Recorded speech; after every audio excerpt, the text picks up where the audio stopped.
नमस्कार, जय हिंद।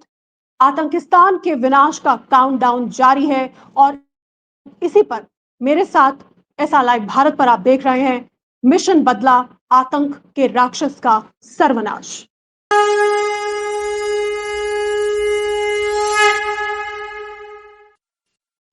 22 अप्रैल के दुस्साहस के बाद जल, थल और आकाश से चौतरफा भारत ने घेराबंदी कर रखी है। पाकिस्तान की लगातार ये बनी हुई है और आतंक का आका अपनी ही खोदी हुई कब्र में बिलबिला रहा है, छिपा हुआ है, छटपटा रहा है। डर के मारे उसकी बुरी हालत है।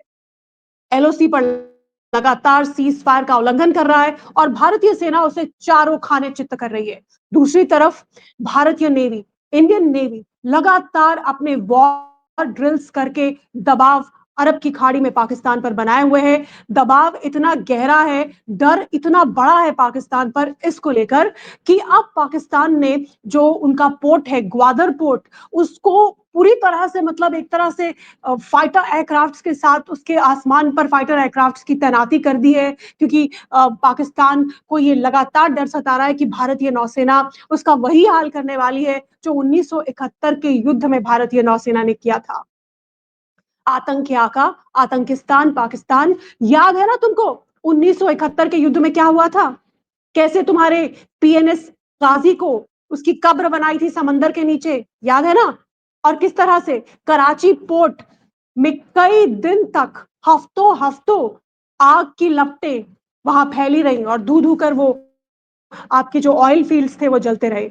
वही नजारा, वही नियति अब वापस तुम्हारी आने जा रही है और इसलिए चाहे जितनी ज्यादा प्रोटेक्शन कर लो ग्वादर पोर्ट पे, हवाई जहाज, फाइटर जहाज, ये वो तमाम चीजें लगा दो, लेकिन बचने वाले अब तुम नहीं हो।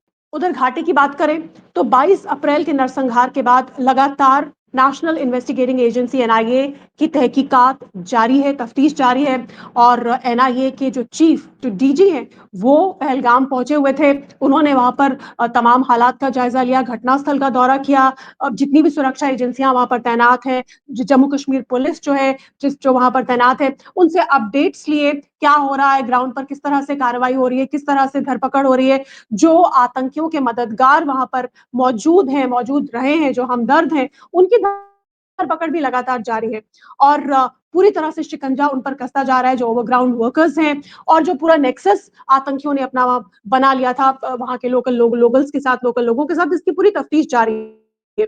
पाकिस्तान का हाथ पूरा का पूरा इसमें संलिप्त पाया गया है एनआईए की इन्वेस्टिगेशन में अब तक, क्योंकि मूसा जो कि प्रमुख आतंकी इस हमले में शामिल था, इस नरसंहार में शामिल था, वो पाकिस्तानी फौज का पूर्व कमांडो रह चुका है। ये बात खुलकर सबके सामने आ चुकी है।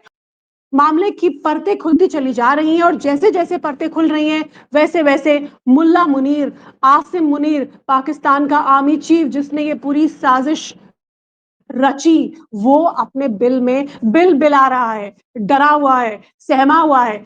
बात अगर हम पाकिस्तान की कर रहे हैं, मुल्ला मुनीर की कर रहे हैं, पाकिस्तानी फौज की कर रहे हैं, आईएसआई की कर रहे हैं, तो यहां आपको ये बताना चाहती हूं कि पाकिस्तान में बहुत बड़ा डेवलपमेंट हुआ है और डेवलपमेंट ये हुआ है कि मुल्ला मुनीर यानी आसिम मुनीर का जो करीबी है, जो कि आईएसआई, पाकिस्तान की खुफिया एजेंसी आईएसआई का प्रमुख है, जो रह चुका है और अभी भी मौजूदा दौर में भी है, तो इस शख्स को, आसिम मुनीर ने अपने करीबी को एनएसए बना दिया है, पाकिस्तान का नेशनल सिक्योरिटी एडवाइजर। अब आईएसआई में तो आतंकी ही है, वहां पे जो भी है तमाम आतंकी कहेंगे उनको। वो अपने सादा वर्दी में, अपनी सादा कपड़ों में आतंकी तो होते हैं आईएसआई में। तो आतंकी को, आईएसआई के चीफ को, यानी चीफ आतंकी को मुल्ला मुनीर ने पाकिस्तान का एनएसए यानी नेशनल सिक्योरिटी एडवाइजर बना दिया है और नाम भी मुल्ला मुनीर से, आसिम मुनीर से मिलता जुलता ही है। इस शख्स का नाम है आसिम मलिक। ये पाकिस्तान की आईएसआई का चीफ है और अब ये पाकिस्तान का नेशनल सिक्योरिटी एडवाइजर बनाया गया है। इससे ये बात भी खुलकर सामने आ गई है कि पाकिस्तान में फिर एक बार तख्ता पलट की तैयारी हो रही है। आपको वो दौर याद आ रहा होगा, करगिल युद्ध के समय का, कैसे एक तरफ से घुसपैठ कराई भारत में, फिर उसके बाद मुशर्रफ ने माहौल बनाया, नवाज शरीफ का तख्ता पलट किया और वहां पर सत्ता में काबिज हो गया और फिर कई सालों तक जर्नैल परवेज मुशर्रफ जो था वो पाकिस्तान का राष्ट्रपति बनकर उसने राज किया। बस वही होने जा रहा है। आसिम मुनीर ने अपने चहेते को बना दिया है एनएसए। शहबाज शरीफ जो कि पाकिस्तान का सो कॉल्ड प्रधानमंत्री, प्राइम मिनिस्टर, कोई अता पता नहीं है उसका, कहां गायब है वो जब से ये घटना हुई है पहलगाम की, उसके बाद कोई अता पता नहीं है शहबाज शरीफ का। तो शहबाज शरीफ को कर दिया गया है साइडलाइन एकदम, जो कि सो कॉल्ड प्राइम मिनिस्टर है, प्रधानमंत्री है, और पूरी की पूरी तैयारी हो गई है पाकिस्तान में तख्ता पलट की, क्योंकि पाकिस्तान में कोई भी सरकार कभी रह नहीं सकती। फौज को हुकूमत करने की आदत है। फौज जो है वहां की, उनके मुंह में जैसे शेर को खून लगता है वैसे उनको वहां पे आदत है कि भैया हम ही करेंगे राज पाकिस्तान पे। और लेकिन ये ऐसे माहौल में वहां तख्ता पलट करने जा रहे हैं कि भारत ईंट से ईंट बजाने को तैयार खड़ा है, ईंट से ईंट बजा ही चुका है। आप देख रहे हैं डिप्लोमेटिकली कितना बुरा, कितना प्रेशर बना रखा है पाकिस्तान पे। पानी पाकिस्तान का रोक दिया है, एयर स्पेस जो है वो भारत ने बंद कर दिए पाकिस्तानी जहाजों के लिए, विमानों के लिए। इसके अलावा कितने सारे और पिछले दिनों में रिस्ट्रिक्शंस हुए, कितने सारे पाकिस्तानी यूट्यूबर्स के चैनल्स, उनकी रोजी रोटी बंद हो गई जो कि भारत को गाली देते रहते थे। अभी हाल ही में बहुत सारे उनके जो इन्फ्लुएंसर्स और सो कॉल्ड इंस्टाग्राम में जो सेलिब्रिटीज पाकिस्तानी, उनके अकाउंट्स ब्लॉक कर दिए, भारत में बंद कर दिए गए। तो भारत ने पूरी तरह से दबाव बनाया हुआ है पाकिस्तान के ऊपर, और तख्ता पलट करके आसिम मुनीर आना चाह रहा है अभी इसी आड़ में कि भैया हालात खराब है, भारत लगा हुआ है हमारे पीछे, लेकिन अब भारत आपको छोड़ने वाला नहीं है मिस्टर मुनीर। आपने जो हिंदू हिंदू करके जो उन बेगुनाहों निर्दोषों का नरसंहार कराया पहलगाम में, उसका बदला तो हम लेकर रहेंगे आपसे। उसका बदला आपको चुकाना ही होगा। वो आप चुकाएंगे ही चुकाएंगे। आप भी नहीं कहूंगी, तुम कहूंगी। अपनी कब्र खुद खोदी है, उस कब्र में आप दबोगे ही दबोगे। तो डिप्लोमेटिक और बाकी तरह के प्रेशर की भारत की मैं बात कर रही थी, और सैन्य प्रेशर तो भारत बना ही रहा है, और चारों तरफ से घेराबंदी कर ही दी है पाकिस्तान की। अब देखिए, बलोच लिबरेशन आर्मी जो है, बलोच विद्रोही जो हैं, जो लड़ाके हैं, जिन्होंने पाकिस्तान की नाक में दम करके रखा हुआ है पिछले कई समय से, वो एक बार फिर से और सक्रिय हो गए हैं इस मौजूदा माहौल के चलते। और बलोच विद्रोहियों ने 2 रोज पहले ही मुल्ला मुनीर, आसिम मुनीर के आतंकी आईएसआई के एक अधिकारी को मौत के घाट उतार दिया। ये सीधा सीधा मैसेज था मुल्ला मुनीर को, बलोच विद्रोहियों का, बलोच लिबरेशन आर्मी का, कि मुल्ला मुनीर अब तुम्हारी खत्म हो गई कहानी, और तुम्हारी आईएसआई की भी। बलोचिस्तान तो अब आजाद होकर रहेगा ही रहेगा, और अब तुम तैयार हो जाओ। वैसे भी पाकिस्तान के 4 टुकड़े अब होने ही होने हैं, क्योंकि भारत तो छोड़ने वाला नहीं है। उधर बलोच लिबरेशन आर्मी तो अब और ज्यादा सक्रिय हो गई है, वो भी छोड़ने वाली नहीं है। फिर दूसरे फ्रंट पे अफगानिस्तान में तालिबान तो पहले ही पाकिस्तान के खून का प्यासा है, बिल्कुल फूटी आंख नहीं भाता पाकिस्तान तालिबान को। और हाल के दिनों में, पिछले कुछ दिनों में, जो हमारे विदेश मंत्रालय के रिप्रेजेंटेटिव भी जाकर तालिबान से मिले, और तालिबान ने बड़ी कड़ी निंदा की जो पाकिस्तान ने पहलगाम में जिस हरकत को अंजाम दिया। और उसके बाद भारत के साथ है तालिबान पूरी तरह से, और पाकिस्तान की गर्दन दबोचने के लिए बिल्कुल तैयार है। तो अब आप देख रहे हैं कैसे घिरा पड़ा है पाकिस्तान, क्या हालत है। पानी बंद, भारत की सेना ऊपर अच्छे से फायरिंग करके ठोक रही है। दूसरी तरफ कश्मीर में जो भी थोड़े बहुत सिंपथाइजर्स थे या जो भी आतंकी, उनकी धरपकड़ चल रही है।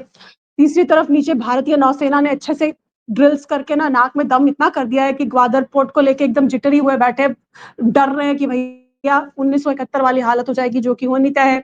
उधर अफगानिस्तान के साथ सीमा में टीटीपी तैयार बैठी है।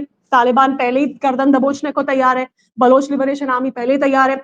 और खैबर पख्तूनख्वा से भी पिछले दिनों, कुछ 2-3 दिन पहले की वीडियो एक आई थी, जिसमें वहां के जो लोग थे, लोकल पुलिस थी, वो बहुत बुरी तरीके से हड़का रही थी पाकिस्तानी सेना को कि अगर कुछ करना है तो जाके बॉर्डर पे करो, यहाँ हमारे पे मत चिल्लाओ।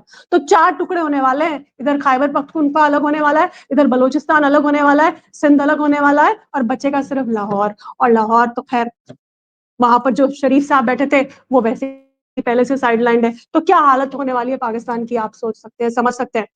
तो अब अपनी मौत पाकिस्तान को साफ दिखाई दे रही है, पाकिस्तान की फौज को, आईएसआई को, मुल्ला मुनीर को। और इसलिए वो पूरी दुनिया में गिड़गिड़ाता फिर रहा है, भीख मांगता फिर रहा है कि हमें बचा लो, भारत से हमें बचा लो, प्लीज हमें भारत से बचा लो, इंडिया हमें मार देगा, इंडिया हमारी बैंड बजा देगा, ऑलरेडी आधी से ज्यादा बचा चुका है। तो पूरी दुनिया में ये लोग गिड़गिड़ाते फिर रहे हैं कि हमें बचाइए, भारत से हमें बचाइए। अमेरिका के जो विदेश मंत्री हैं, उन्होंने भारत से बात, पाकिस्तान से भी बात की और भारत से भी बात की है, और लेकिन भारत ने स्पष्ट कर दिया है कि भाई ये जो इन्होंने किया पहलगाम में, ये बिल्कुल मंजूर नहीं है, ये बिल्कुल मंजूर नहीं है। हालांकि अमेरिका इससे पहले इसको क्रिटिसाइज कर चुका है कि पहलगाम में जो आतंकी हमला हुआ है, ये बहुत ही शर्मनाक घटना, और इसकी उन्होंने बुरी बुरी निंदा की है। तो अब भारत ने ये भी स्पष्ट कर दिया है कि ये इसकी न्याय, जो पीड़ित है उनको तो न्याय देना ही है हमको, और ये जो इसके गुनहगार हैं उनको तो भारत सजा देकर ही दम लेगा, देनी ही है भारत को। और ये बात भारत ने अमेरिका को भी स्पष्ट कह दी है। तो शांति प्रिय हम हैं, हम हमेशा शांति के पुजारी रहे हैं, लेकिन अगर अगर बिना मतलब के हमसे पंगा लोगे ना पाकिस्तान, मुल्ला मुनीर, तो तुम्हारा वही हश्र होगा जो अब हो रहा है, और जो आने वाले दिनों में, जिसका काउंटडाउन चालू है, चल रहा है, आने वाले दिनों में होने वाला है। तुम्हें जगह नहीं मिलेगी अपना मुंह छिपाने के लिए, इंतजाम कर लो। फिलहाल इतना ही। लेकिन ये जो काउंटडाउन चल रहा है भारत पाकिस्तान सीमा पर, और जो पूरे हालात बने हुए हैं, इस पर लगातार अपडेट्स हम आपको देते रहेंगे। आप देखते रहिए मिशन बदला, आतंक के राक्षस का सर्वनाश।